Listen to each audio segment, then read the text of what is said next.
ከአረብ ሀገር መጣችሁ፣ ዘላችሁ ትዳር ገባችሁ። ከዛ በተወሰኑ ወራቶች ውስጥ አረገዛችሁ፣ ከዛ ወለዳችሁ፣ ከዛ ተመልሳችሁ አረብ ሀገር ሄዳችሁ። ይሄ ምኑን ህይወት ይባላል? ከአረብ ሀገር የምትመጡ እኮ እዚህ ኢትዮጵያ ላይ የራስሽን ህይወት መኖር ለመጀመር፣ የራስሽን ህይወት ማንቀሳቀስ ለመጀመር አይደል እንዴ? አንድ ሰው ከአረብ ሀገር መጥቶ ዘው ብሎ ትዳር ውስጥ ገባ ማለት ህይወት እየኖረው ነው ማለት አይደለም። ብዙዎቻችሁ ከአረብ ሀገር ትመጣላችሁ፣ ኢትዮጵያ ትገባላችሁ። በኦንላይን የምታውቁት በአካል የምታውቁት ይሁን ዘላችሁ ትዳር ትገባላችሁ። ያለሽ 500,000 1 ሚሊዮን 2 ሚሊዮን 800,000 እስኪያልቅ ድረስ ልክ እንደ እንቁላል እንዳትወድቂ ይንከባከብሻል። ሁሉም ነገር እንደፈለግሽው ይሆናል። ምክንያቱም ያ ሁሉ ነገር የሚደረገው በገንዘብሽ ነው። ያ ነገር ሁሉ የሚከናወነው በአንቺ ልፋት በአንቺ ድካም ነው። ከአረብ ሀገር መጥቼ እኔ ካላገባሁ መኖር አልችልም፣ ካልወለድኩ መኖር አልችልም፣ እድሜ ሄዷል። እድሜ አይሄድም። ሁሉም ነገር የፈጣሪ ስጦታ ነው። እንደ እምነትሽ የፈጣሪ ስጦታ ነው እንጂ እኔ ዘልዬ ትዳር ውስጥ ስለገባሁ ዘልዬ ስላረገዝኩ ዘልዬ ስለወለድኩ ዘልዬ ደግሞ ድግሜ አረብ ሀገር ስለሄድኩ ህይወት ነው ማለት አይደለም።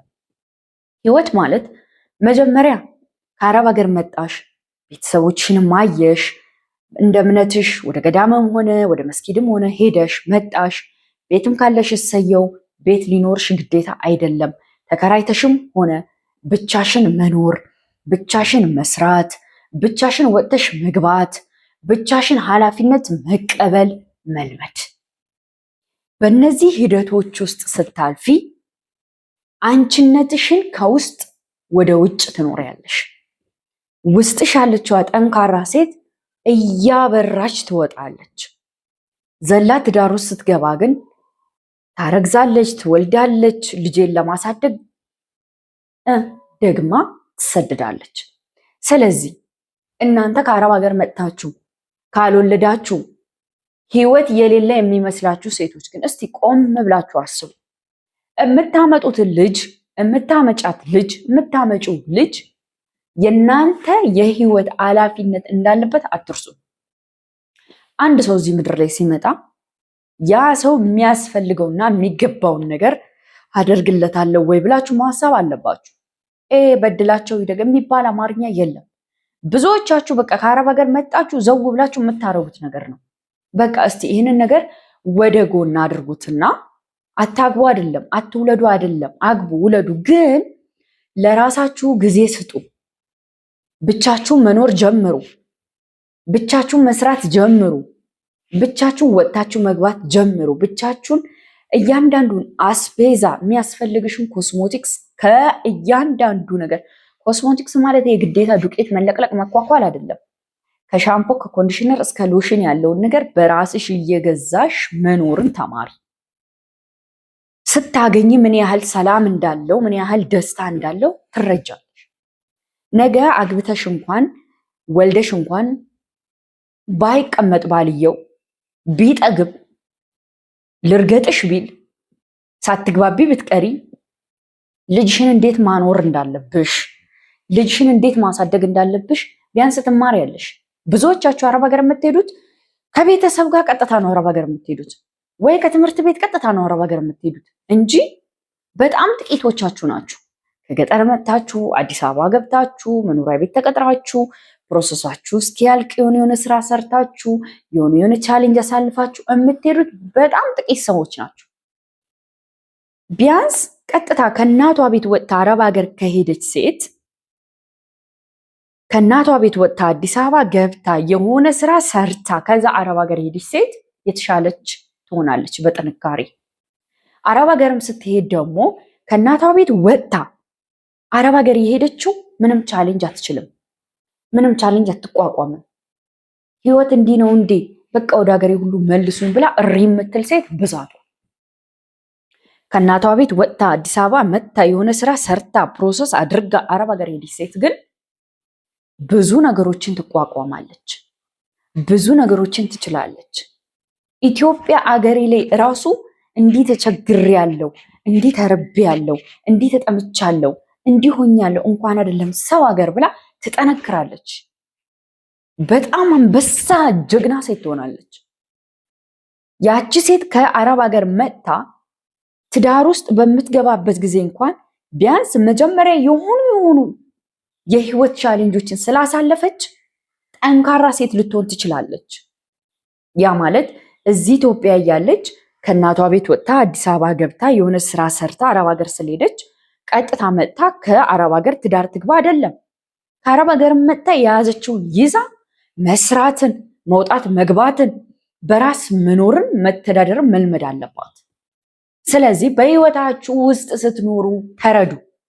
ማንም ሰው እዚህ ምድር ላይ ከሌላችሁ ባሌ ነው፣ ፍቅረኛዬ ነው፣ የልጆች አባት ነው ከስንት አንዱ ፈጣሪ የመረቀው ካልሆነ በስተቀር የእውነት ብዙ እህቶች የሚጎዱበት፣ ብዙ እህቶች የሚያለቅሱበት፣ ብዙ እህቶች ለምን እንዲህ አይነት ህይወት ጀመርኩ ብለው እራሳቸውን የሚረግሙበት ቀጥታ ዘው ብለው ወደ ትዳር ስለሚገቡ ነው። ያመጣሽው ገንዘብ እስኪያልቅ መጀመሪያ እንዳልኩት ማንም ይንከባከብሻል፣ ማንም ጠብር ግፍ ይልሻል፣ ልነጠፍልሽ ልክ እንደምንጣፍ እየረገጥሽ ልጅ ይልሻል ማንም ሰው። ችግሩ ገንዘቡ ሲያልቅ ነው። የማያልቅ ነገር የለም። ባይዞ ሁሉም ነገር አላቂ ነው እዚህ ምድር። ገንዘብ ይመጣል ይጠፋል። ሁሉም ነገር እዚህ ምድር ላይ ታይዋለሽ፣ ታጭዋለሽ። ስለዚህ መጀመሪያ ኤክስፒሪየንስ ተሞክሮ ካለሽ ለቀጣይ ህይወትሽ ዛሬ ላይ ልጆቻቸውን ትተው አረብ ሀገር ሄደው ከዛ ሲመለሱ ልጆቻቸው ደግሞ ከአይምሮ በላይ የሆኑ ቃላቶች የሚናገሩበት ጊዜ ነው። የአሁን ትውልድ የሚያወራው አማርኛ ከአይምሮ በላይ። ብትወጂኝ አረብ ሀገር ትተሽኝ አትሄጂም። አንቺ እናቴ ነሽ እንዴ? አቅሻለሁ እንዴ? እናቴ እኮ እሷ ናት። የሚጠሩት ሰው አብሯቸው ያደገውን ሰው ነው እናቴ ብለው የሚጠሩት እንጂ 9 ወር ተሸክመሽ ዋጋ ከፍለሽ አምጠሽ የወለድሻት አይመስላትም ኢቭን።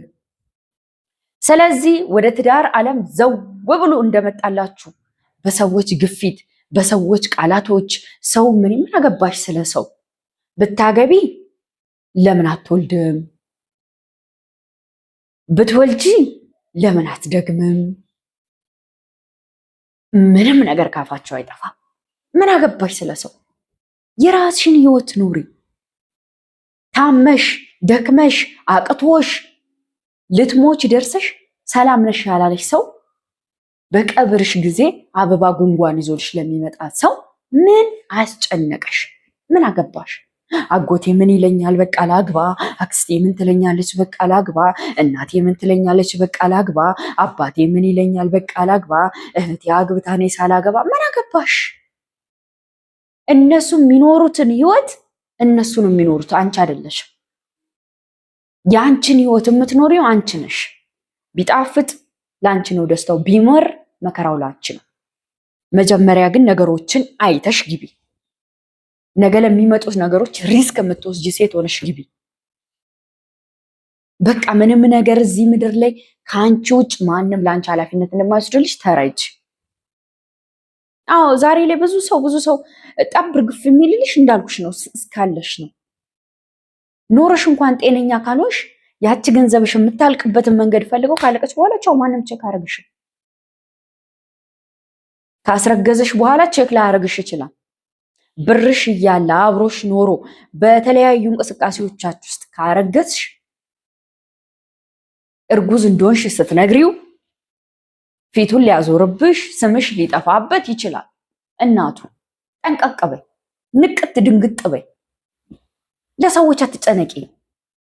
ቢያወሩ ባያወሩ ከፈጣሪ በታች የሚያኖርሽ ስራሽ፣ እንቅስቃሴሽ፣ ውሎሽ ነው። ሰው አይደለም የሚያኖርሽ። ሰው ያስፈልጋል። አዎ የሚያስፈልግ ሰው ግን ሀሳብሽን የሚቀበል የሚያከብርሽ፣ ቦታ የሚሰጥሽ እንጂ ወደማትፈልጊ ህይወት ውስጥ እየገፋ የሚከትሽ ሰው አይደለም የሚያስፈልገው። ገብቶሻል አይደለም? ስለዚህ ያጠፋሁት ነገር ካለ እዚህ ጋር ጠፍተሻል ብላችሁ ኮመንት አስቀምጡልኝ።